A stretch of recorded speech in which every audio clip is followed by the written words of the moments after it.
Good afternoon, and welcome to the AI Foundation Models for Science session with Dr. Ramachandran. Dr. Ramachandran is a distinguished senior research scientist at NASA Marshall Space Flight Center and leads the Interagency Implementation and Advanced Concepts team.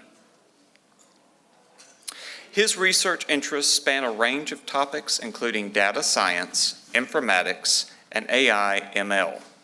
Dr. Ramachandran has numerous peer-reviewed publications and has made significant contributions to improve the way we manage and analyze large geospatial data sets, leading to a better understanding of our planet and its complex systems. He has held different editorial positions and has served on the editorial board of CODATA's Data Science Journal. Dr. Ramachandran is the recipient of numerous accolades and honors, including the Presidential Early Career Award for Scientists and Engineers and the NASA Exceptional Achievement Medal. Dr. Ramachandran was the American Geophysical Union's 2023 Greg Luptuk's Lecture recipient in recognition of his significant contributions to informatics, computational, and data sciences through research, education, and related activities. Welcome to the stage, Dr. Ramachandran.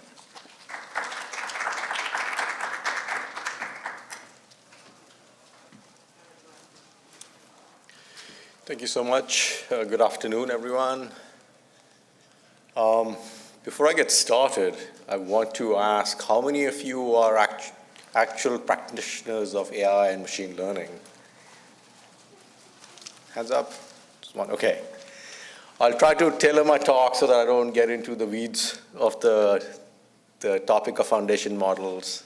Try to keep it at high level so that you all can understand conceptually what we are trying to do here. So the three things I want you to take away from this talk are, the first one is what is an AI foundation model and how it's going to impact how enterprises adopt AI in their different workflows. So we are looking at it from the science enterprise within NASA. How can we use AI foundation models to improve the way we do science, right?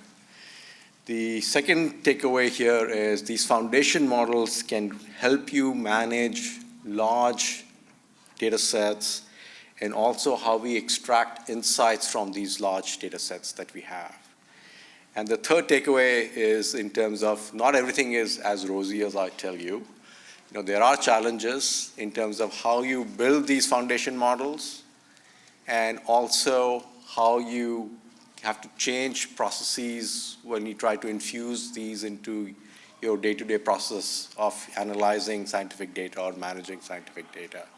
So these are the three takeaways I hope you can remember out of my presentation here. All right, so here's the outline. I'll give you a programmatic overview so that you get a sense of why we are trying to do what we are trying to do here.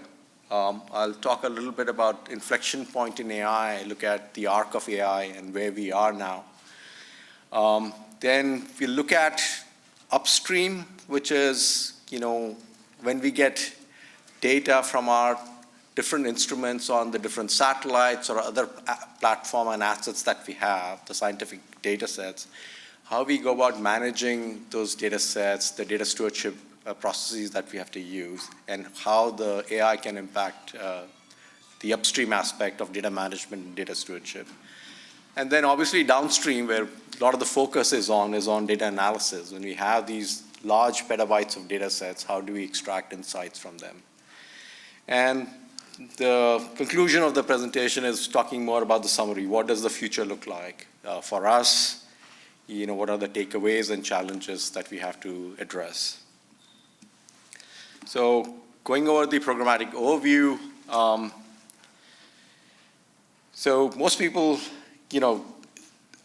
know NASA for our space missions, but NASA has a very strong science component too. We are trying to address compelling science problems that we have. NASA was involved, early on with earth science. So it's launched the first satellite in 1960s. It was called Tyros-1. The beautiful black and white image is the data that was captured from that satellite. But the data has been immense in the value it has produced to the science, right? So the arrows that you see is what they observed from the satellite for the first time. And what they found out was it was contrails from the ships or the Atlantic, right? And this was attributed to the smoke plumes coming from the ship.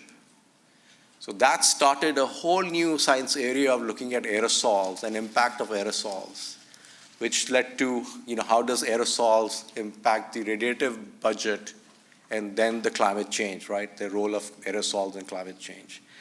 So just one image like that can change the direction of science, right? So it is amazing the value of the data that we observe from our instruments, right?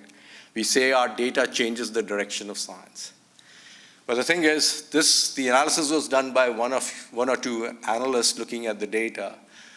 The volume of data that we collect now, you cannot use the same approach of analyzing and looking at the data, right? It's impossible to do that now.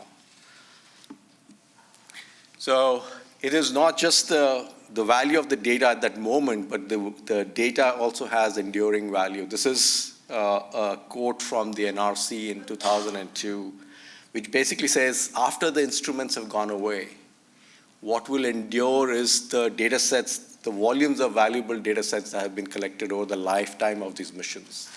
And these data sets would be analyzed and reanalyzed to understand the different science, the compelling science questions that we have, that we are trying to address as a science community.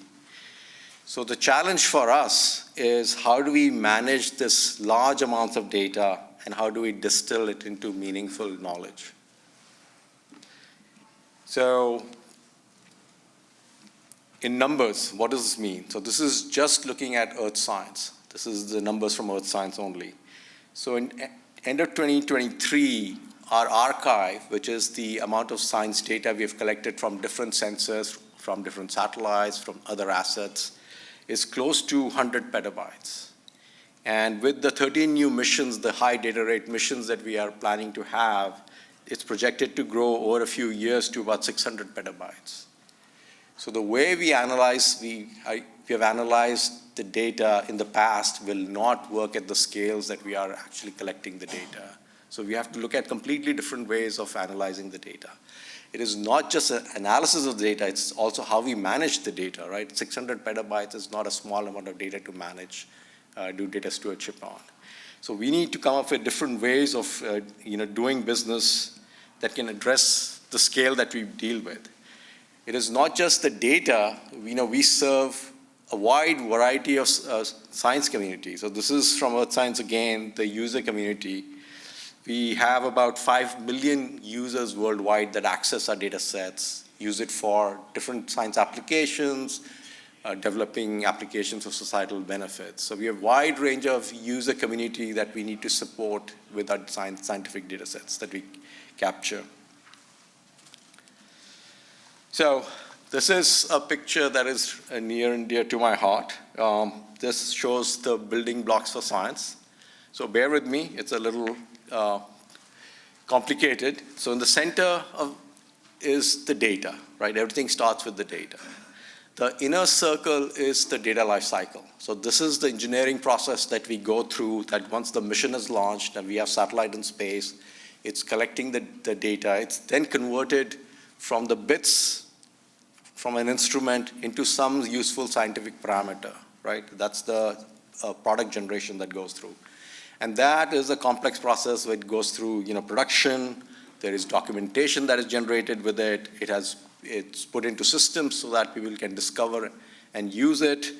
And it is made available so that it can be distributed worldwide, as I showed you, to the different user communities that we support. So the inner circle is the data lifecycle. This is the upstream part of the whole process. The blue ribbon is the infrastructure. These are the tools, services, the compute, the storage that is needed to support the data lifecycle and to support the outer circle, which is the research lifecycle. So if you're a researcher, that's what you go through, right? You have a research goal, you come and find the data from our systems, you figure out how to access the data through different mechanisms, and then you do your analysis, you publish papers, hopefully your research paper leads to a new science mission leads to a new instrument launched in space that we go around, can collect new data and further science. So this is what we have right now as the building blocks for science, right? You have the data and the tools and the infrastructure that enable science.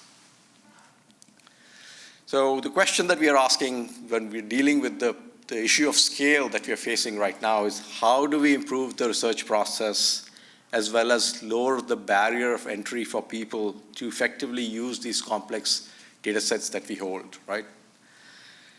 So we obviously were looking at AI and machine learning as a solution for it. And we were looking at it not in terms of automation, but more in terms of augmentation. How do we augment existing processes? How do we amplify productivity of researchers? How do we amplify productivity of scientific researchers so that they can, do their science faster?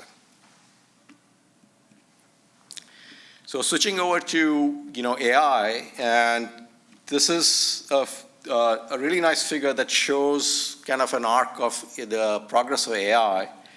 In 1980s, what we had was something called expert systems. These were rules-based systems that were developed and were used. They were brittle, and they weren't data-based. They were basically, heuristics that were applied into these systems. Then from 80s to 2010 was basically the era of machine learning, right? This is when I was in school, and that's what I learned is machine learning. The focus was on feature engineering, which means you're given a data, you're trying to figure out how to use machine learning algorithms to solve a problem.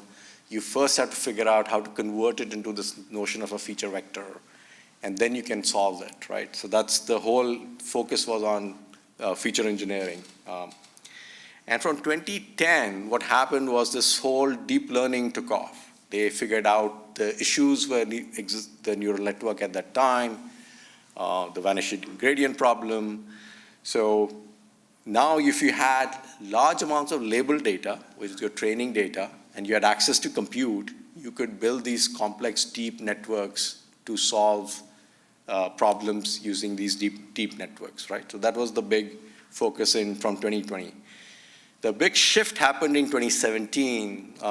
There was a paper that came out of Google called Attention is All You Need. It was basically looking at an architecture called transformers. And that kind of shifted the whole paradigm in terms of, how we looked at, deep learning. And what the shift was focused, instead of needing large amounts of labeled data, it could do self-supervision at scale, which I'll explain in a bit. So you could take unlabeled data, you could take any data and throw it at a neural network or transformer architecture, and it would learn patterns within the data itself. And then you could utilize the network to do different tasks. So this led to this notion of foundation models that came out, right? And that's what I'll focus on right now. This is what my team is focusing on within NASA, is this notion of AI foundation models, how we can leverage this both upstream in data management, also downstream in analysis of large-scale data sets. So if you have not read, I think it's worthwhile. This paper came out of Stanford University on foundation models. It's a really interesting read. It looks at how foundation models would change certain fields, including law. I think the previous speaker was talking about that. It talks about risk associated with foundation models and then recommendations in terms of R&D, like where should community invest its effort in terms of improving research in that particular area. So what are foundation models? So typically, you have to give labels to a network or a classifier or an algorithm for it to learn something, right? So you give it an image of a cat, and you have to give it a label saying this is a cat and this is a dog. And then you give them many, many examples like that. And once you feed it to the network, it figures out okay, based on what you've taught me, this image is of cat, this image is of a dog, right? So that is called a typical supervised learning approach. But the problem there is somebody has to go and do these annotations and create these labels, which is a really resource-intensive effort. So what they figured out, this came in the language model, is you could train in a self-supervised manner. So you just feed the data to the network, to the neural network, and it learns, just looking at the data without any goal in mind, it learns the patterns that exist within the data. So they use this self-supervised technique, and this works on any kind of sequence data. So they started with language models, because language, if you think about it, it's a sequence. You have words, sequence of words make a sentence, sequence of sentence make a paragraph, so you can build like that, right? So this approach of self-supervision removed the roadblock of having labeled data. So all you did was, if you could get access to any large corpus, you could basically train a network. So that's what they did. Like your ChatGPTs of the world are basically using web, anything that was on web as a corpus for training it, right? These big language models. The other thing was they noticed that if you train a network large enough, it learns something called emergent properties, right? It can do things that it was never even trained on. For example, if you teach, you see this with ChatGPT, if you give it data just on the things available on, the text available on web, but the model has this emergent property that has learned how to write poetry, or it can do coding. So it's learned all these things, which are emergent properties that it learned from the patterns within the data rather than something very specific. The key thing with the foundation model was that if you train it in the self-supervised mode, once you have the foundation model, then you can adapt it to do different applications rather quickly. So you basically have a reduced burden of building a model for a specific application. So what that means is, instead of, for your organization, you have a problem, you basically go build a solution for that problem. You have another problem, you go build another solution for that problem. You can build a single foundation model, and then you can take that one model and adapt it to address many different problems. So that is the whole idea behind these AI foundation models. And that is why it's so powerful in terms of, enterprise-wise adoption. The only challenge here is to build a foundation model. It's complicated, and to train it at scales requires lots of resources. This is not just in terms of expertise in AI, machine learning. You need data engineering expertise. You need high-end computing. So you need lots of resources to build these models at scale. So where we are looking at it is, okay, how do we take these foundation models and adopt it both upstream on the data stewardship, data management? So for that, we are focusing on large language models and domain-specific language models. And then for our specific data sets, can we build foundation models for certain thematic areas or high-value data sets so that we can allow researchers to do analysis on those data and extract insights from those data sets? So that's the two upstream and downstream we're looking at foundation models. So why? So this is an example of, we did some quick back of the envelope calculations, looking at the impact of trying to use AI in how we manage the data sets, right? So when we do cost estimations of data coming in from a new mission, how much does it cost for us to manage the data, produce data sets, make it available for a different user community? So we looked at, there are 66 steps that we have to go through. We identified the different steps that we think we could augment using AI.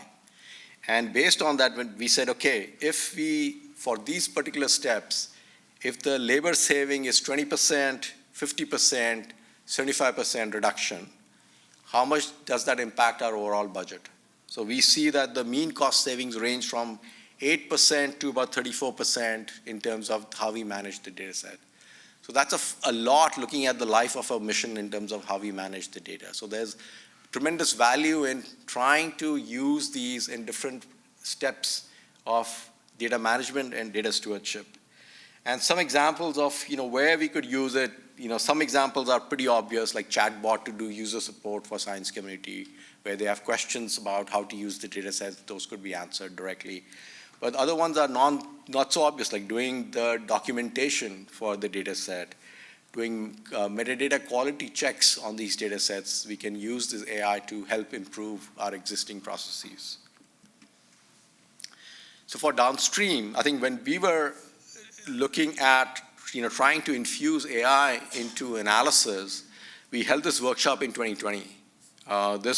We got experts in remote sensing to come together, talk about challenges in using AI within earth science. And two major challenges they identified. The first one was the training data was the biggest bottleneck to utilizing AI, right? So trying to create those labels is it's a very resource-intensive process, requires a lot of effort.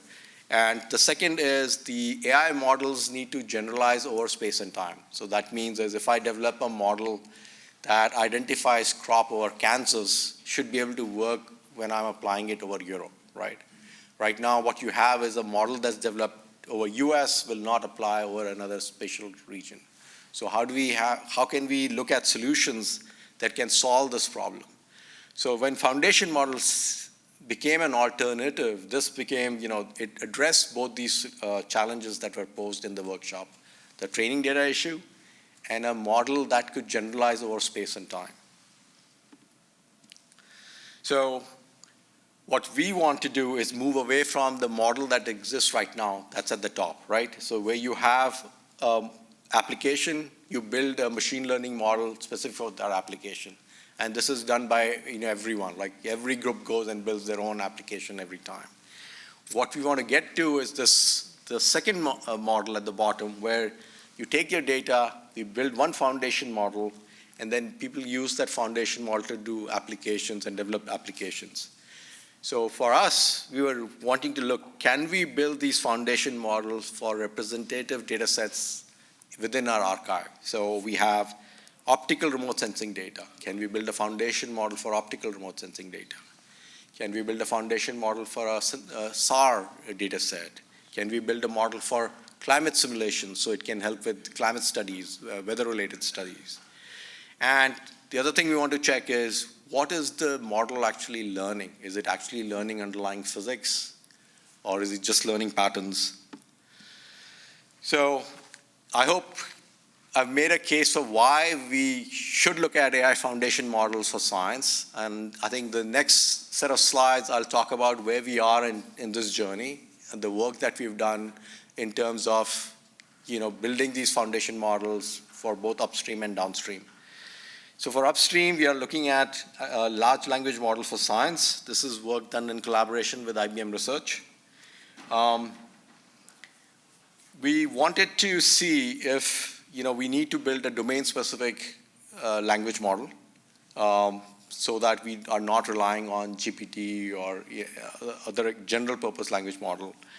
So we started this effort where we curated a science corpus from the different science mission directorates, from Earth Science, Astrophysics, Helio, Bio, and Planetary divisions. And we then built a NASA Science Mission Directed Specific Language Model. We built a Q&A validation suite for it. And more importantly, we built an evaluation framework for science that we can use to test and validate these language models and see whether they are useful in addressing a particular problem that you want to utilize them for. So we had a decision we had to make here. What kind of model do we want to build? We want to build an encoder-only model, or we want to build a generative model, which is the one in red. And each of these have, they address a certain kind of application they're useful for, right? So encoder-only model are maybe the simpler model.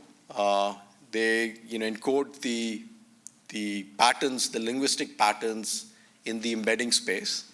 The generative models are the ones that are predictive, like you have ChatGPT.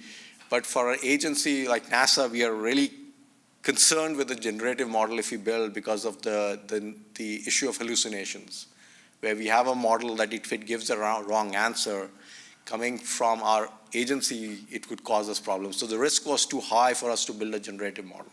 So we decided to build only an encoder model and use existing generative models in combination with the encoder models. So the way we envision this working is we would have, let me go back here. I want to make one more point here. One thing that is going to happen, and we see this all the time, is there are new and newer models that are coming out every day, right? So you have newer models that will supersede the older models. So we know that even the model that we build or model that we're using right now will become obsolete in 6 months, or maybe even 3 months now. But what is more important is having that evaluation framework at the bottom, right? We need to have a way that we can test and see in an objective manner which model is best suited for the task that you need to address. And I think that is a much more useful thing to build out and have as an enterprise for us. So where we envision this working is, we would have a database of curated NASA information sources, and those would be used in conjunction with a suite of language models. So you can pick and choose which language model you want to use. And then you can have orchestration frameworks on top, like LangChain, and allow people to build quickly applications to solve different problems on data management or data stewardship, right?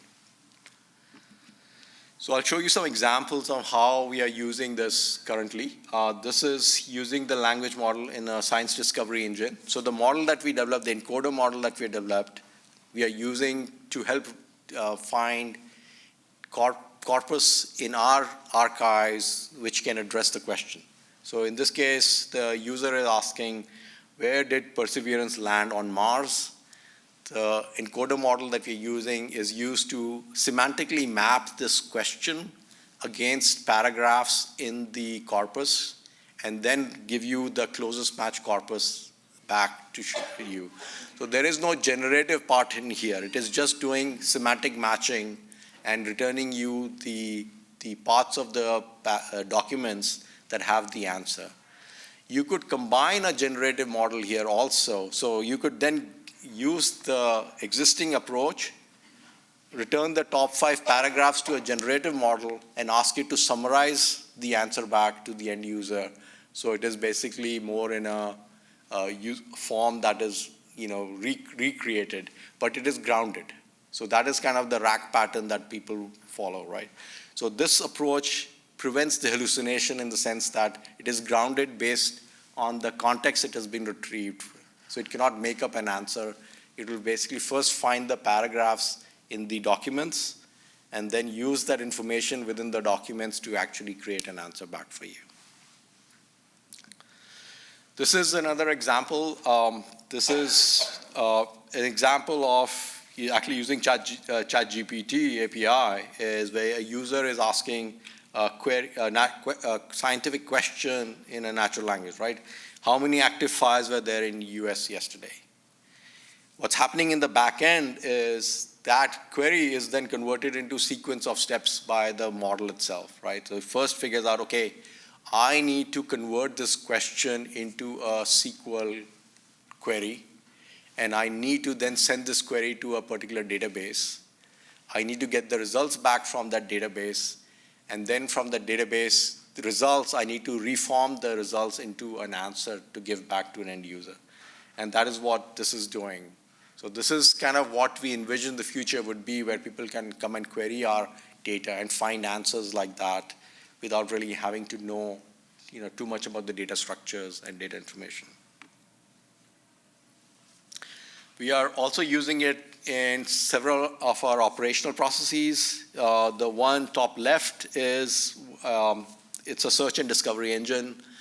We are trying to help user navigate the results. So we have to show a taxonomy, basically kind of like classifications you see in Amazon when you shop, right? What categories there are, sizes, ratings, things like that. But in this case, for science, you have to like look at thematic areas, within different disciplines, what are the key topics within those areas. So building that taxonomy manually is complicated. So here we are using a language model to help augment that process where it comes up with an initial version that we can then manually go edit and improve.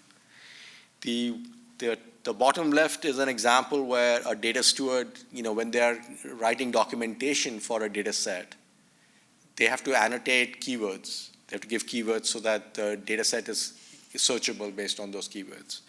And that is very subjective. So you can have two different data stewards assign two different keywords to the same document.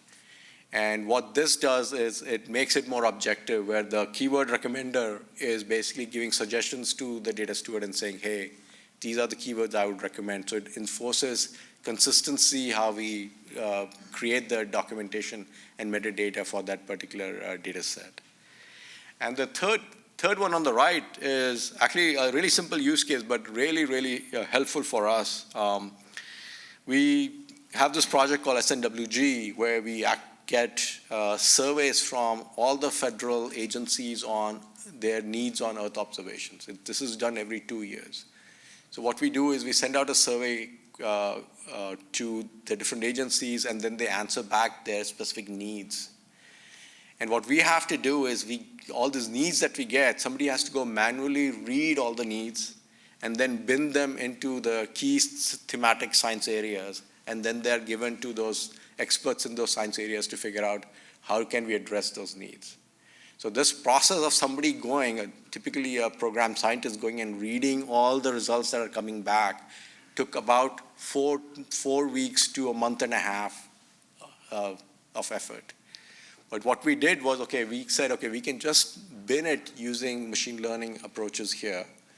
So the algorithms that could bin it with a high accuracy, we didn't have to check.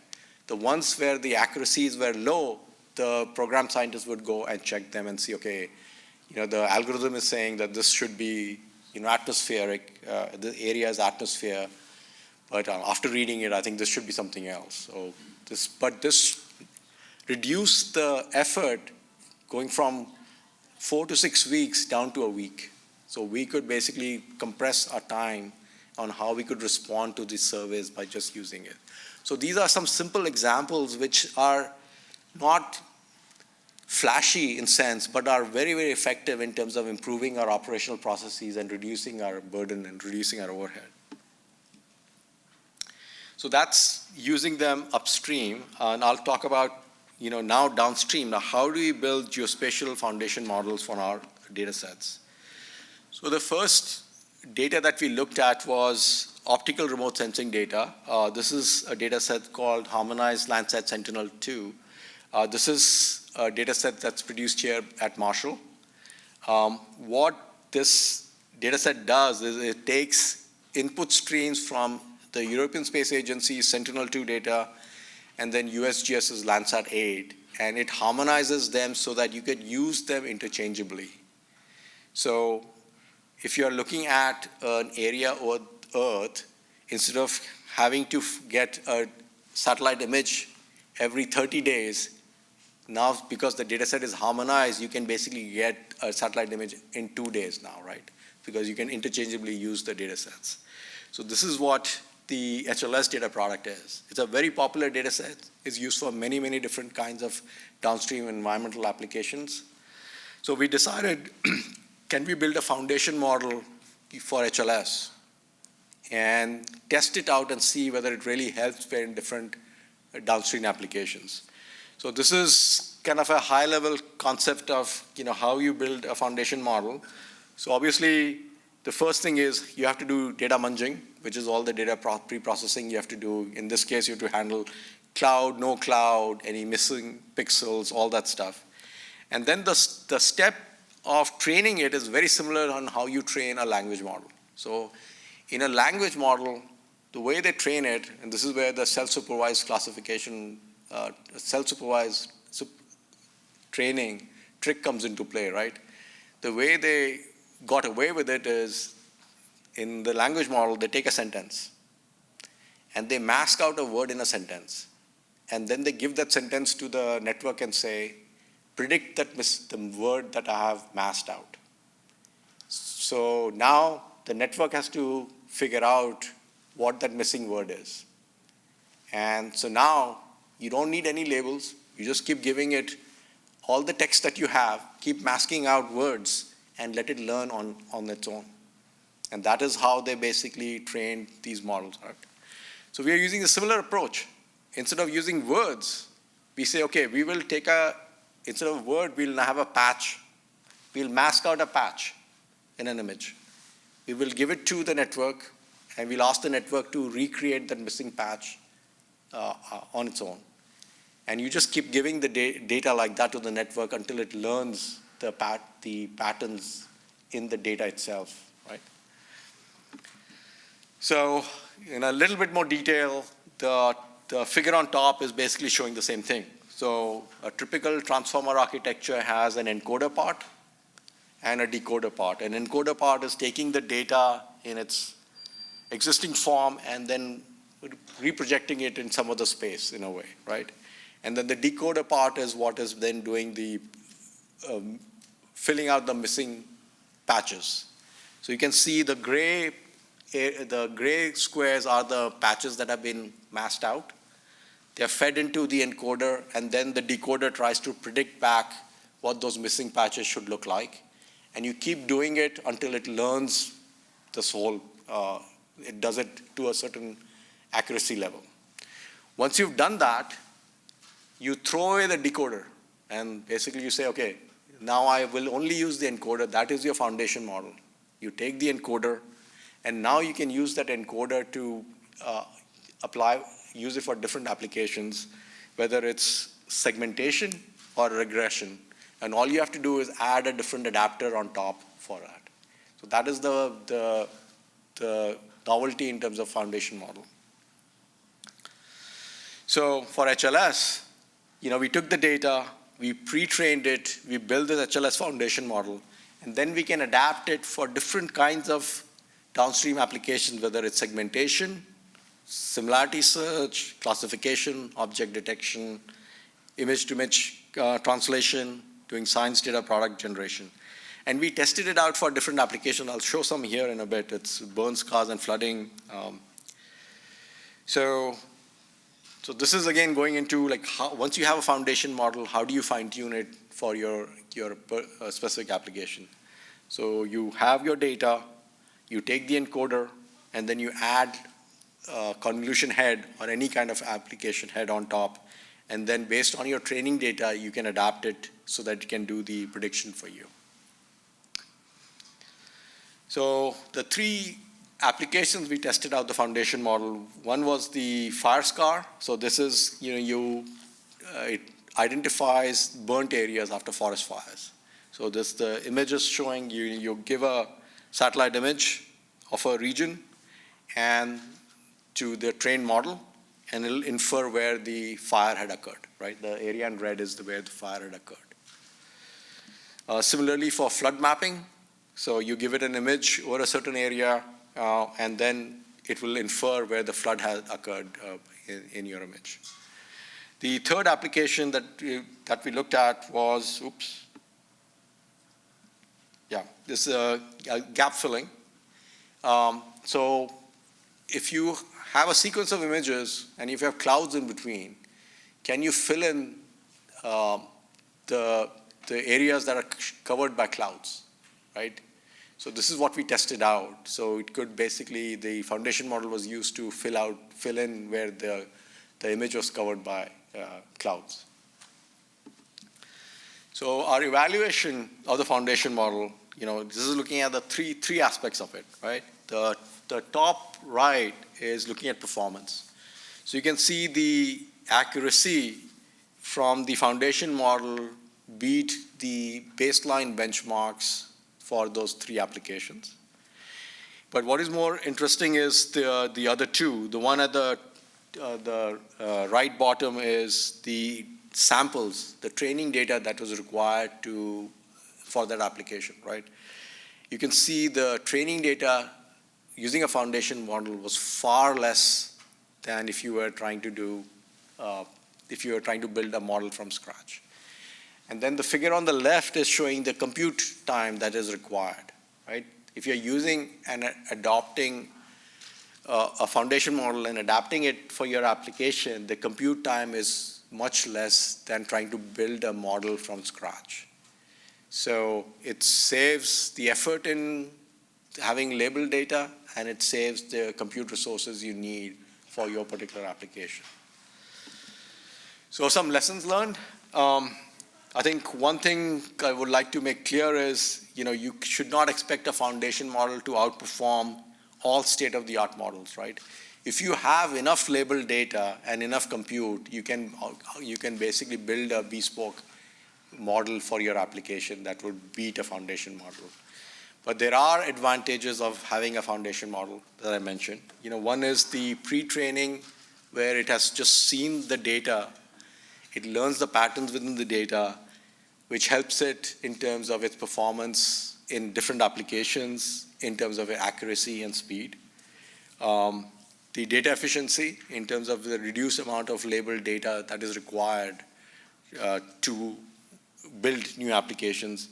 And then the other thing is generalization, because it has seen so much of the data in pre-training, it generalizes over different areas, right? It's not locality bound. So it can apply from one region to the other. And one thing that we did was we made this all open source. I mean, within NASA, we have a policy of open science. So you want to make sure that the model that you develop, the evaluation benchmarks that we develop, the code that we've developed, all is made openly available for the scientific community. Not just for them to validate what we've done, but also in terms of using so that people can build on the work.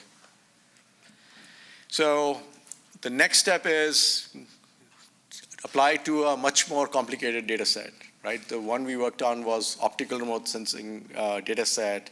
Now we want to apply it to weather and climate data. So this is like multi-dimensional data set that we want to apply it. So the images here are showing some initial work. This is looking at wind speeds.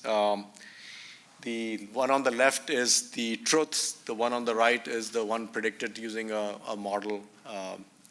And the one on the bottom is showing errors. So what we are working on right now is this foundation model for weather and climate. This is not just for forecasting and prediction, but for many different categories of downstream applications. And the model will be multi-resolution, both in space and time. So it can handle different kinds of input data. We are targeting 3 different data sets for this. And this time we learned that you need a broader participation. So we've included a much broader group of people who are helping out with this effort. In addition, from other centers from NASA, we have DOE participating, we have IBM Research, we have NVIDIA, and then different academia universities are helping out with this particular effort. The core architectures, these are going into maybe too much detail, but they're looking at variations on transformer architectures. But what was interesting was when we had this workshop trying to work on this particular problem, the science community came up with 34 use cases to benchmark this foundation model and see whether it can help in 34 of them. But clearly we don't have enough time and resources to evaluate on all 34 of them. We narrowed it down to 7 different use cases. They vary from model parameterization to hurricane prediction. There is actually a multimodal one that if you give a state of the atmosphere, can it actually generate a forecast in text for you? So this really interesting variety of applications, we want to test this out. And we hope to release this by March. So in the next few months, we should have a version of this model out for the community to use and test out. So what does the future look like? I think this is an example. This actually exists right now. This is just for doing classification on your photographs, right? This is landing.ai. This is really easy. You upload your images, and you basically label a certain part of your image as fire, and then you hit a button, train, and then you give it examples of your other photographs. It will basically identify, where fire exists in your photographs. So this is an example of like no-code machine learning, right? With these foundation models at the back, you could do things like this, where you no-code, low-code, building these applications. So this is for photographs, but you could see the same thing apply for science. For satellite images, you can do the same thing. The other thing was multimodal models, where you give it a satellite image, and it can tell you what exists in an image in a text form, right? So this is from a 2022 paper that you're giving it different satellite images, and it's telling you what classes exist, what types of features exist in the satellite data. So I go back to the figure I told you I loved, the building blocks for science. So I think what we envisioned that the future state would look something like this. So in addition to the data sets being your center of gravity, you would also have foundation models that go with the data sets that you would use not only to help manage the data, but also to help manage the research lifecycle. How do you make the analysis faster? How do you allow people to extract more insights from petabytes of data that we hold? And that's the only way we can accelerate research and applications. So I do want to talk about challenges. Like I mentioned, trying to pre-train and build a foundation model is not a trivial thing to do, right? You have to understand that to build these, you need lots of resources and infrastructure. Right now, there are only few organizations that have these kind of resources. You know them, like Googles of the world, NVIDIAs of the world have those compute power to do it. You also need diverse teams. You need teams with expertise in AI. You need teams with data engineering expertise, HPC expertise to work together. And obviously scientists. You need all of them to work together to build these foundation models that are truly useful. So what we really need to develop is a playbook to build foundation models for science, and that's what we're trying to do. It's basically a systematic step-by-step approach and how to build these data sets, starting from which data sets to start with, to all the way to releasing this foundation model so that they're useful for the science community. I mentioned that the need for evaluation suite. The models will change and evolve over time, but the evaluation suite should remain consistent. Like, how do you evaluate different models to figure out whether they're of value or not for your particular application? And that has to be done in an open manner, in a collaborative manner. And then obviously you need to foster collaborations from diverse organizations. So this is an example where the private sector needs to work with government organizations, with academia and other groups, so that you work together to solve these problems, because no one single group can do this on their own. So I will end with this quote. It's not a quote, but it's an interesting. Embracing new technologies often means altering our current methods. Initially, we might develop tools that align with old practices, but over time, we adapt our methods to suit these tools. So what happens is, anytime you have something new that forces change on people, people resist, but slowly they adapt to it. So if you are working in this area and you're trying to infuse AI into your workflows, be patient. People will eventually get to it, and slowly it will change the way we approach and use these tools. With that, I would end here. Thank you very much.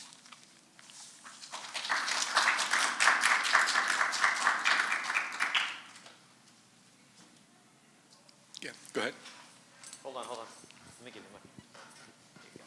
Thanks. So you touched on this quite a bit towards the end, but I'm interested in sort of like the path that your team took to get from, I don't know, whatever point zero might have been, to being actually able to enable and utilize these foundation models. So can you tell me a little bit about maybe general milestones of what your playbook looked like for starting to implement these? So I think the first question you have to ask yourself is why, right? If you want to build. You need to ask yourself whether you need a foundation model or you just need a single, application, right? You only want to build a foundation model because of the effort that's required if it will serve a wide class categories of use cases. It cannot just do one thing only. If you're only interested in doing one thing only, just go build your regular approach of building a model. So I think that's the first thing you have to ask yourself is a foundation model truly needed? So once you've done that, then the question is, what are the use cases that I would use to evaluate whether it's truly a foundation model? So you have to come up with at least 3 different types of problems that you can throw at that model. With existing benchmarks, you can see that it's beating those benchmarks not only in performance, but also in terms of the cost of building it and the data that's required. And then once you've done that, then you have to start addressing, okay, what are the resources I need? What's the skill set I need? How do I put a team together to do it? And then you get into the details of, which architecture to use, what is the timeline? So that's kind of, in a nutshell, what the playbook is. But I think the starting question is the most important. Why do I really need a foundation model? What were some of the tools and software that your project specifically used, like commercial off-the-shelf tools and software? I don't think there's, none of these are actually off the shelf. All the things that we build are custom, right? The science one, based on our data, are completely custom. They have to be adapted for our scientific data sets. So that's a different challenge on its own. So for example, we took the transformer architecture, we have to adapt it to work on the scientific data set. So you have to adapt it to work on space and time. So you have to modify the architecture, you have to modify the math that's done on it. The only thing that we're using off the shelf is, existing large language models like ChatGPT and the open one, the Facebook one, I think it's Llama. So using those in conjunction with the domain-specific model that we built. Because we know that we are not going to build a 200 billion parameter model. We don't have the resources or the time to do it. But we want to leverage what is being done by the private sector. But we want to use it with conjunction with our existing models so that we can use it safely within the guardrails so that we can handle the hallucinations, we understand the implications of using it, and all that is controlled. The risk is controlled for us in terms of our applications. The climate models that you showed earlier were really impressive. Mm-hmm. You still had differences, Mm-hmm. but they looked manageable. So I'm kind of curious about 2 things. The fundamental idea of sequencing such massive, time sequence data seems incredibly challenging. I'm kind of curious your strategy on that. Mm-hmm. And then secondly, when you go to your user community and you share with them their predictions, you have known deltas from truth. How do you measure good enough? That's a really good question. So let me answer the first question first. Yes, I think the architectures that we're looking at is taking the traditional transformer architecture and then modifying it to the scales of data sets that we have, right? So with the weather and climate, it's multidimensional data sets. So now we have to modify and figure out how we can scale the computation for this large. It's no longer just a sequence of words, right? It's numbers, multi-dimensional arrays over time and over space, over vertical depth that we have to. So this becomes a problem of re-architecting the network, figuring out how we can do the computation, how we can parallelize the computation, and do it in a way that it is scalable so that we can build a model in time. It doesn't take 2 years for us to build the model. So that part, that's why I said, you need to have a diverse team to work on this problem. It's not just you need somebody who can write some Python will not work. You need somebody who understands the math, who understands the architectures and implications of changing architectures. The second part was, how do you tell the science community that this is working. That is the biggest challenge in terms of anything with AI and machine learning, right? These things are considered black boxes. There is some effort on explainable AI and AI interpretability that's happening, but it's nowhere near that, you can come up and say it's basically learning physics, and we can prove that's learning physics. We're not there as yet. But there is still value.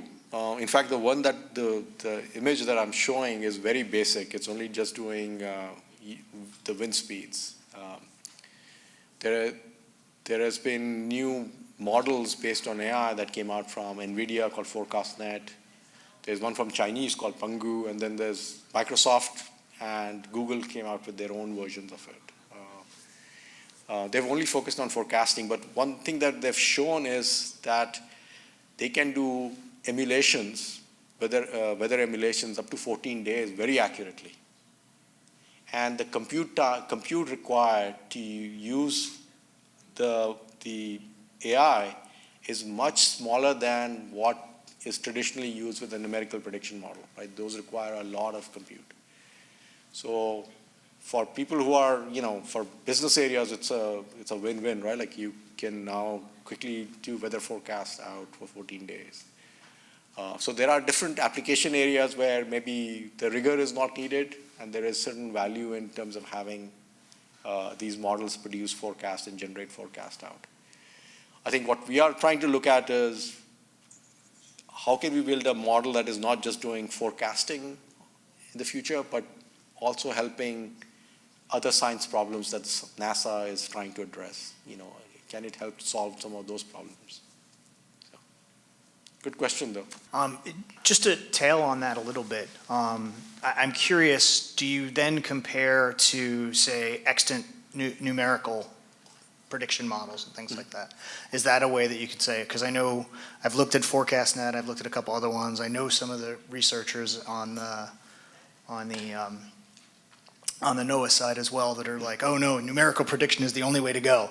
We don't want to look at this. So I'm just curious if you've taken any of those, yours or any of the others, and then sort of compared and contrast them to say, hey, this one's giving me this and this one's giving me that, and which one might be more important in one situation versus another. So we've not done it as yet. In fact, we've not built our model as yet. We said March is going to be the release of the model. But actually ECMWF, the Europeans, they actually have a web page where they compare all these models, and you can see which one is doing well in terms of at least forecasting is what they look at. But I mean, it is really important for all these things to be openly available for the community to utilize and evaluate, right? I think this is the issue that we face with some of the AI. They are closed models that you can't get access to, especially on the language side, at least on the weather side. We want to make sure that these are all open. We know what the provenance is in terms of how it was, what went into training it, and what is the architecture, what assumptions were made, and how it's performing. And those evaluations need to be done independently. It's not by the team that built the model. So I'm curious, I saw you had things like LangChain in your stack, and I didn't hear you talk about tools. You spawned the thought, right? Have you guys started exploring tools, how you might put, specific known, mathematical models in place to augment your natural language processing? So